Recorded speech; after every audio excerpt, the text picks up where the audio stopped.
2 weeks ago, the first episode of the Tithes blew us away with its storytelling and the continuation of our favorite salamander, Sakan. But this series was never meant to be a sequel to Pariah Nexus, so this week's episode of the Tithes, titled Harvest, is about something completely different. This episode crams in 5 different Imperium-aligned factions into one episode and how they interact. And it just further goes to show that the Imperium can definitely be its own worst enemy. This episode also has a couple of surprises that you're gonna want to hear about. So let's get into it. There is no peace amongst the stars, for in the grim, dark future, there is only war.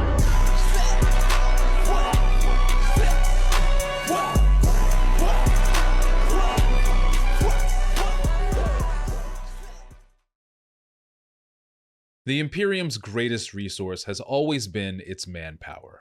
Whether it's the teeming trillions working in manufactories across the galaxy or the recruits used by the Adeptus Custodes to fill their ranks, manpower is where it's at. But a psyker, a person with the genetic mutation that allows them to connect to the warp, takes the value of a human to another level. So this second episode of the Tithes explains how and why planets round up their psyker population in order to sacrifice them to the Imperium. This episode starts out on the planet of Ystrad, which is a protectorate planet of the Space Marine chapter known as the White Templars. This planet is facing an imminent invasion by the Tyranids, and the Space Marines are doing their best to fortify a world of 7 billion people. But the protection of the planet is not the only important thing happening on its surface. Agents of the Astra Telepathica, working alongside the Adeptus Arbites, are rounding up psykers for the Tithe to the Imperium. On a routine basis, the Adeptus Astra Telepathica will round up all the psykers on a planet in order to transfer them to Terra for grading and dispersal. And the Adeptus Arbites are there to make sure that the Tithe is fulfilled exactly. It is part of their duty as upholders of Imperial law to make sure that the Tithe goes smoothly. Now, although the Adeptus Astra Telepathica and the Adeptus Arbites assist with the rounding up of psykers, the transportation and holding of them falls on the Silent Sisterhood. In orbit above the planet is a ship belonging to a custodian named Tithes. She, along with a Sister of Silence named Atlakoya, are preparing to go down to the planet to collect their psyker tithe.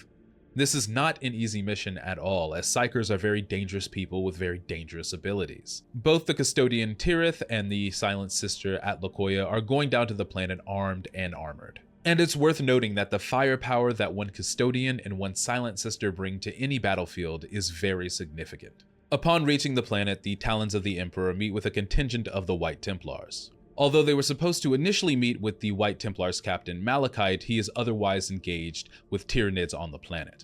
And there's this really interesting moment of tension that is very familiar if you've ever read about interactions between custodians and Space Marines.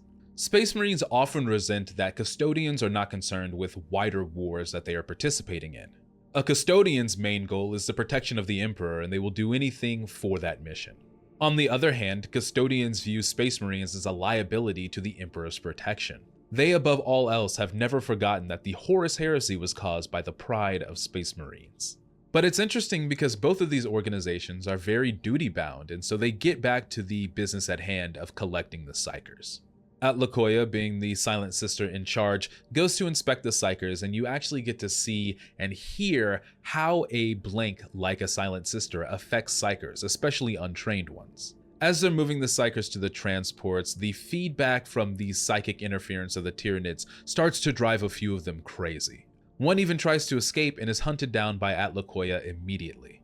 And we're given another glaring example of exactly how powerful an Oblivion Knight is. Not only can she walk through the psychic maelstrom of a psyker going insane, but she can defend herself very well against a Xenos menace like the Tyranid. The convoy of psykers is being assaulted by the Tyranids, and the Arbites are doing their best to protect their tithe.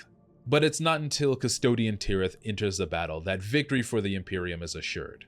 The almost unfathomable power of a custodian is put on display as she single-handedly wipes out the rest of the assaulting force. With the psykers secured, the only thing left for Tithes and Atlakoya to do is to address Captain Malachite of the White Templars. And here it's revealed that Tithes had a secondary objective for this planet.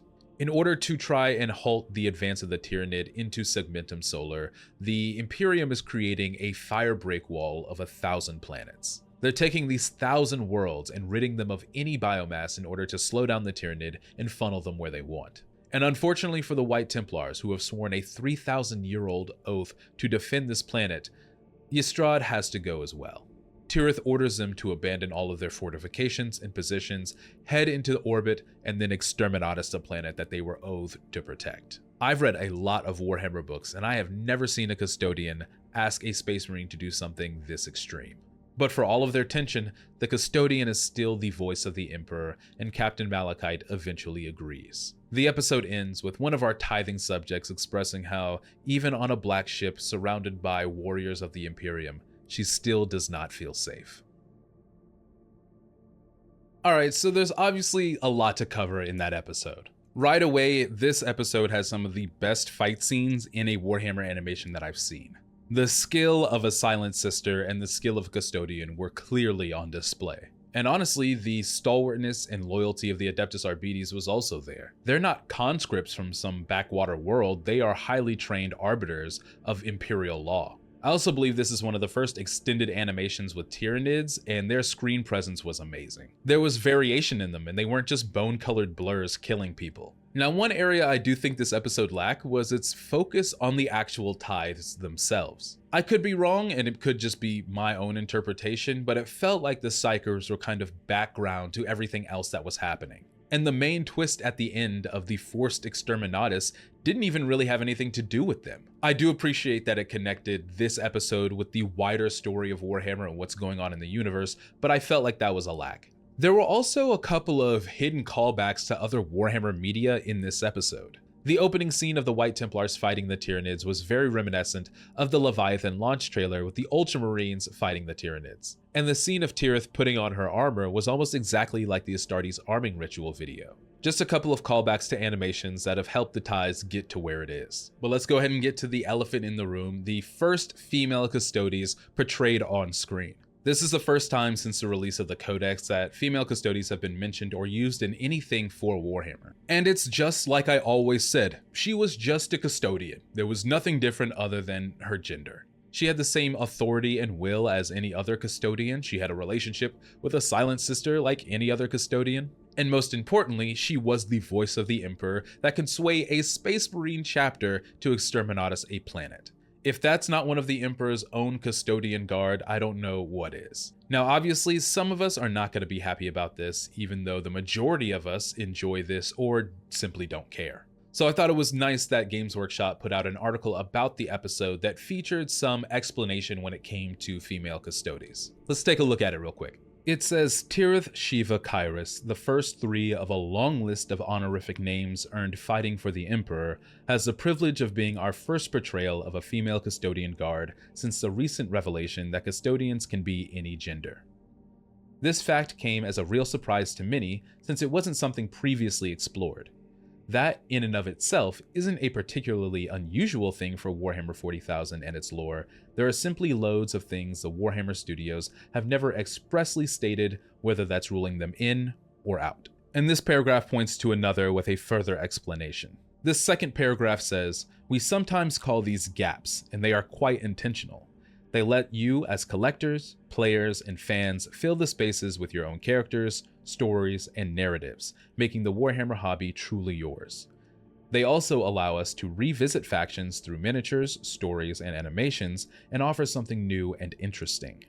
Imagine how sad it would be if we ever said, and that's it, that's everything you'll ever see in this army, no new models ever. That'd be rubbish. They are reiterating their commitment to making Warhammer as customizable and as open as it should be. What armies you build and paint and what stories you create should be entirely up to you. And if they can adjust their IP in order to make that easier for people, that's a good thing, and that's what they're recommitting to. I'm also going to reiterate that this change, this addition of female Custodes, didn't harm Warhammer at all. You can't say it's taken away anything else from anybody because a Sister of Silence was right there along with Tirith the entire episode. And you can't say it doesn't make sense because they just explained to you exactly how they build their narrative in order for these things to become possible. Whether you're on board with this change or not, it doesn't matter. Female Custodians are here to stay. But what did you all think of the episode itself? Let me know in the comments below. Make sure to leave a like, hit that subscribe button, and I'll see you all in the next one.